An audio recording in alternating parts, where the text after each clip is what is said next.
नमस्कार, चिंतन institute of education में आपका स्वागत है। आज इस वीडियो में मैं घातांक शीर्षक के साथ आया हूं। तो इस वीडियो के अंत तक आप यह जान पाएंगे कि घातांक के प्रश्नों को कैसे लगाना है। इस वीडियो में बेसिक जो फैक्ट्स हैं, जो इसके बेसिक एलिमेंट्स हैं, केवल उन्हीं को बताने जा रहा हूं। इनके नियम को मैं अगले वीडियो में बताऊंगा, तो ध्यान से देखें। बेसिक्स बहुत ही आवश्यक हैं। घातांक के बेसिक्स को अगर आप जान जाएंगे और इसके बाद नियमों को जान जाएंगे तो इससे संबंधित जो भी प्रश्न होंगे उनको आप आसानी से लगा सकेंगे। आइए चलिए देखते हैं।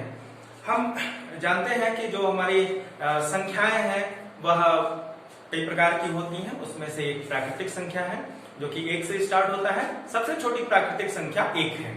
इसके साथ ही साथ आप देखेंगे जैसे जैसे आप बढ़ते जाएंगे 1 के बाद 2, 3, 4 ऐसे प्लस होता जाएगा।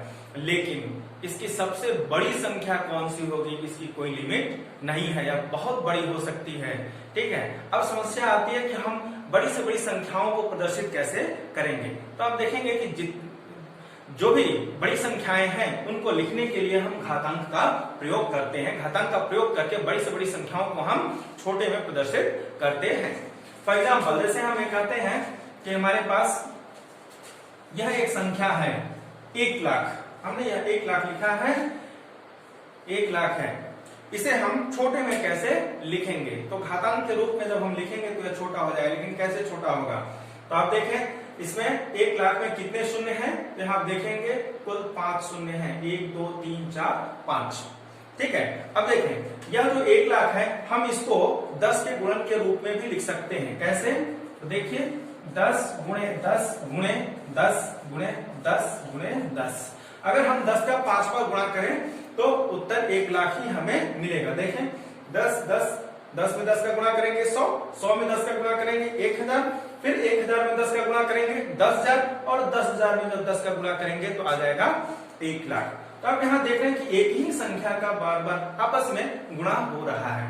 10 का आपस में 5 बार गुणा हो रहा है। ठीक है, तो देखें यह जो 10 संख्या है, यह जो हमारी संख्या है 10, इसे हम आधार मान लेते हैं। और कैसे लिखते हैं? इस प्रकार से। और यह जितनी बार रिपीट हुआ है वह हमारा घात पर चला जाता है। कितनी बार रिपीट हुआ है? 1, 2, 3, 4, 5। यह 10 5 बार आपस में गुणा हुआ है, या हम ये कहेंगे कि 10 का 5 बार गुणा किया गया आपस में। तो यह जो संख्या 5 आया जिसका कि हम आपस में गुणा कर रहे हैं वह 10 के पावर यहाँ चला जाएगा। तो आप ये देखेंगे यह जो 1 लाख है इसको हम गुणन के रूप में 10 गुणे 10 गुणे 10 गुणे 10 गुणे 10 लिखते हैं और इसे हम इस प्रकार से शॉर्ट में लिखेंगे। तो यह हमारा 1 लाख को प्रदर्शित करता है। ठीक है, तो आप 1 लाख को घातांक के रूप में क्या लिख सकते हैं? 10 के घाते 5। इसे हम पढ़ते हैं, हिंदी में पढ़ेंगे 10। आधार 10 है, इसको हम यह जो है इसे हम कहते हैं आधार, बेस हो जाता है हमारा। और यह जो ऊपर है इसको हम कहते हैं घातांक। ठीक है, तो हम कैसे हिंदी में पढ़ेंगे? 10 के घाते 5। इंग्लिश में हम कहते हैं 10 to the power 5। तो आप इस प्रकार से देखेंगे 1 लाख को हम शॉर्ट में यहाँ पर इस प्रकार से लिखते हैं। लेकिन कुछ संख्या ऐसे होती है जो कि 10 के गुणन में नहीं होता है, तो हम उनको कैसे लिखेंगे? तो ऐसी संख्याओं को लिखने के लिए फॉर एग्जाम्पल मैं एक उदाहरण देता हूं। यहां पर देखें 32। अब यह जो संख्या है 32, इसे हम घात के रूप में कैसे लिखेंगे? तो सबसे पहले हम देखते हैं कि किस संख्या का आपस में गुणा करने पर 32 आएगा। तो वह संख्या है 2। अगर आप 2 का गुणा करें, देखें 2 गुणे 2 गुणे 2 गुणे 2 गुणे 2, तो यह आपका यह आपस में गुणा कर देंगे तो 32 आपको प्राप्त होगा। देखें 2 गुणे 2 4, 4 में 2 का गुणा करेंगे 8, 8 में 2 का गुणा करेंगे 16, फिर 16 में 2 का गुणा करेंगे तो यह 32 प्राप्त होता है। इसका मतलब क्या है कि इसे आप 32 को इस रूप में लिख सकते हैं। तो आप देखिए यहाँ पर 2, इसका रिपीटेशन कितनी बार हुआ है? 5 बार हुआ है। आधार क्या हो जाएगा? आधार यह जो संख्या है जिसका बार बार गुणा हो रहा है वह आधार हो जाएगा, और जितनी बार इसका गुणा हुआ है वह घात में चला जाएगा। तो ये हो जाएगा 2 to the power 5। तो आप 32 को अगर घात के रूप में लिखते हैं, घातांक रूप में लिखते हैं, तो ये 2 की पावर 5 आएगा। ठीक है, तो इस प्रकार से आप किसी भी संख्या को घातांक के रूप में लिख सकते हैं। कुछ संख्याओं को आप घातांक के रूप में नहीं लिख सकते हैं, कुछ संख्याओं को लिख सकते हैं। ठीक है, आइए अब हम कुछ और उदाहरणों को देखते हैं।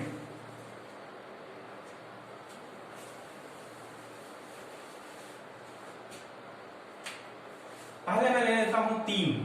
पहली संख्या 3। अगर हम 3 का बार बार गुणा करें, देखिए सबसे पहले मैं 3 के घात 3 लेता हूं। ठीक है, तो क्या लिखेंगे इसे? 3 गुणे 3 गुणे 3। देखिए आधार 3 है और ये घातांक हो जाएगा। फिर बराबर इसका मान कितना हो जाएगा? देखें 3 गुणे 3 9 और 9 गुणे 3 27। ये हो गया 27। आधार की बात करें तो आधार 3 है और घातांक 3 है। दूसरा, अब मैं 3 के घाते 4 ले लेता हूं। अब यहां देखिए क्या हो जाएगा? 3 का आपस में 4 बार गुणा, 3 गुणे 3 गुणे 3 गुणे 3। अब ये क्या हो जाएगा? इसका मान 81 आ जाएगा यहाँ पर। ठीक है, ठीक ऐसे ही अगर हम 5 की बात करेंगे, 5 की पावर 2 ले लेता हूं, तो 5 का आपस में 2 बार गुणा, 5 गुणे 5। इसका मान क्या आएगा? 25। 5 की पावर 2, 5 गुणे 5 बराबर 25। तो ये इस प्रकार से आप देखेंगे कि हम विभिन्न संख्याओं को घातांक के रूप में लिख सकते हैं। अब इसके साथ ही साथ ये जो हमारी संख्याएं हैं, अगर आप इन्हें देखें तो ये सब क्या है? ये सब धन पूर्णांक है। क्या जो ऋण पूर्णांक है उनको भी हम घातांक के रूप में लिख सकते हैं? लिख सकते हैं। तो उदाहरण के रूप में आप देखें यहां पर मैं -3, यह हमारा ऋण पूर्णांक है, इसे ले लेता हूं। -3 के पावर 2। सबसे पहले मैं इसको करता हूं। देखें -3 के पावर 2 क्या आएगा? -3 गुणे -3 बराबर 9। ये धनात्मक आ जाएगा। ठीक है, -3 गुणे -3 करेंगे तो 3 गुणे 3 9 और माइनस माइनस का भी गुणा हो जाएगा तो प्लस आएगा। तो ये क्या आ जाएगा? हमारा +9 प्राप्त होगा। ठीक ऐसे ही दूसरा उदाहरण -3 का ही है, इसकी पावर में 3 ले लेता हूं। इसका मतलब क्या हुआ? -3 गुणे -3 गुणे -3। -3 का आपस में 3 बार गुणा, तो देखिए क्या हो जाएगा? -3 गुणे -3 करेंगे तो +9। ठीक है, -3 गुणे -3 बराबर +9। अब +9 में -3 का गुणा करेंगे तो -27 आएगा। तो इसका मान कितना आ जाएगा? -27। तो इसका मान आ जाएगा। तो देखें ये जो एग्जांपल्स हैं, अगर इन एग्जांपल्स को हम ध्यान से देखें तो 2-3 बातें सामान्य रूप से निकल करके आती हैं। और वह क्या है? तो देखें सबसे पहले हमें मान लिया हमारा जो आधार है, अगर आधार हमारा क्या है? धन पूर्णांक हो। देखिए यहां पर इन तीनों में ही क्या है? पूर्णांक तो है। कैसे है? धन पूर्णांक है। तो धन पूर्णांक है और इसके ऊपर ये जो घात आया हुआ है यह क्या है? प्राकृतिक संख्या है। ठीक है, तो किसी भी धन पूर्णांक के घात अगर प्राकृतिक संख्याएं आती हैं तो उसका जो मान आता है वह भी धन पूर्णांक ही प्राप्त होता है। ठीक है, तो पहला जो तथ्य है जो इसमें निकल करके आ रही बात वह क्या है? कि यदि कोई भी धन पूर्णांक संख्या के घात कोई प्राकृतिक संख्या आती है तो उसका मान हमेशा धन पूर्णांक ही प्राप्त होगा। ठीक है, तो इसको शॉर्ट में आप कह सकते हैं कि अगर इसको मैं जो आधार है उसे मैं x मान लेता हूं और घात को n। ठीक है, तो यहां पर x जो कि क्या है? यह हमारा धन पूर्णांक है। ठीक है, x हमारा धन पूर्णांक और घात की जगह पर जो मैं n ले रहा हूं वह प्राकृत संख्या हो। ठीक है, प्राकृत संख्या हो तो आप देखेंगे कि इस कंडीशन में x के पावर n अगर होता है तो जो मान हमें प्राप्त होगा वह क्या प्राप्त होगा? यह x के पावर n, इसका मान हमेशा धन पूर्णांक आएगा। ठीक है, क्या आएगा? धन पूर्णांक आएगा। तो पहली बात यह है कि यदि किसी धन पूर्णांक के घात कोई भी प्राकृतिक संख्या आती है तो मान हमें धन पूर्णांक ही प्राप्त होगा। दूसरी बात क्या आती है? यहां पर आप देखें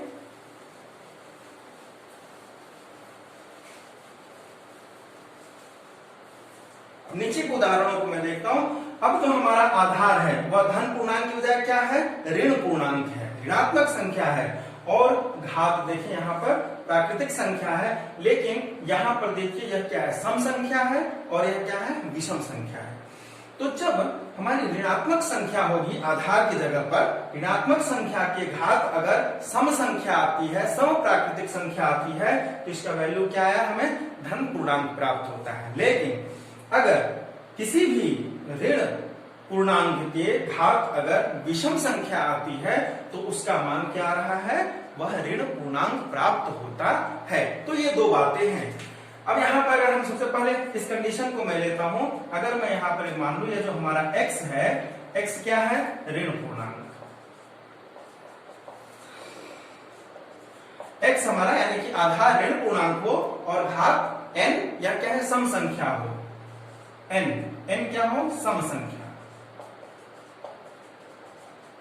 जब यह कंडीशन रहेगा तब क्या होगा, तब आप देखेंगे यहाँ पर x के घाते n अगर ऐसा है तो जो भी मान प्राप्त होगा वह मान कैसा आएगा, वह धनात्मक आएगा, धन पूर्णांक होगा। वह क्या होगा, धन पूर्णांक होगा। दूसरी बात, ठीक है, जो हमारा आधार है उसके ऋण पूर्णांक यानी कि माइनस में होने पर और घात पर कोई भी सम संख्या होगा तो जो मान होगा वह क्या होगा, धन पूर्णांक प्राप्त होगा। नेक्स्ट अगर इसको हम ले यहाँ पर तो x जो ये हमारी तीसरी जो कंडीशन बनती है, x बराबर ऋण पूर्णांक और n बराबर यह हमारा विषम संख्या हो जाएगा। ठीक है, यहाँ पर देखिए 3 है, विषम संख्या है, तो विषम संख्या हो तो इस कंडीशन में आप देखेंगे x के घाते n बराबर जो भी वैल्यू आएगा वह वैल्यू क्या होगा, धन पूर्णांक नहीं होगा बल्कि क्या होगा, वह ऋण पूर्णांक होगा, ऋणात्मक संख्या होगी। ठीक है, तो ये 3 बातें हैं। इसके साथ ही साथ आप देखेंगे 2 बातें और हैं घातांक से संबंधित, जिसको जानना बहुत ही आवश्यक है। देखें, वह इन्हीं दोनों पर लगभग आधारित है।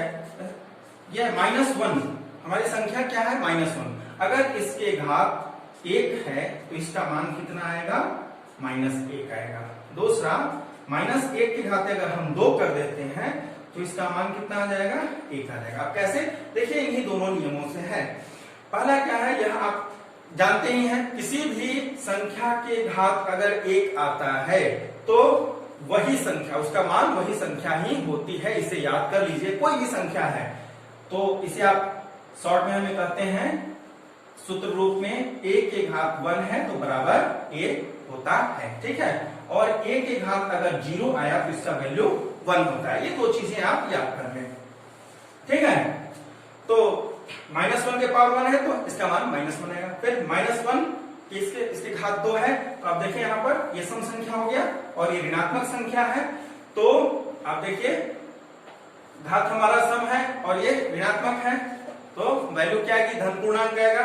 तो आप देख सकते हैं -1 के घाते जब हम 2 करेंगे तो इसका मान क्या आएगा, 1। ठीक है, 1 का गुणा आप आपस में चाहे कितना भी बार करें, इसको हम एक्सपेंड अगर करते हैं, -1 इंटू -1 ये आएगा, फिर 1 1 जा 1 का चाहे कितनी भी बार आप मल्टीप्लाई करें 1 ही आएगा, तो ये वैल्यू क्या आ जाएगी, +1। लेकिन इसके जगह अगर आप -1 के पावर 3 करें, -1 के पावर 3 करते हैं तो क्या आएगा, -1 इंटू -1 इंटू -1। तो देखें -1 इंटू -1 1 हो जाएगा, फिर 1 इंटू -1 आएगा, इसका वैल्यू कितना आ जाएगा, -1 आ जाएगा। तो ये भी आप याद रखें कि यदि यदि -1 के घात अगर सम संख्या है तो उसका वैल्यू 1 आएगा। ठीक है, यहां पर आप इसको शॉर्ट में लिख सकते हैं इस कॉन्सेप्ट को। इसी क्रम में चौथे नंबर पर -1 के घात अगर सम संख्या है तो इसका मान आ जाएगा 1। ठीक है, और नेक्स्ट यदि इसी जगह पर देखें, 5वां कॉन्सेप्ट हो जाएगा हमारा, -1 के पावर विषम संख्या हो, यहां पावर की जगह पर मैं विषम संख्या लिख रहा हूं, कोई भी विषम संख्या आता है तो इसका मान हो जाएगा -1।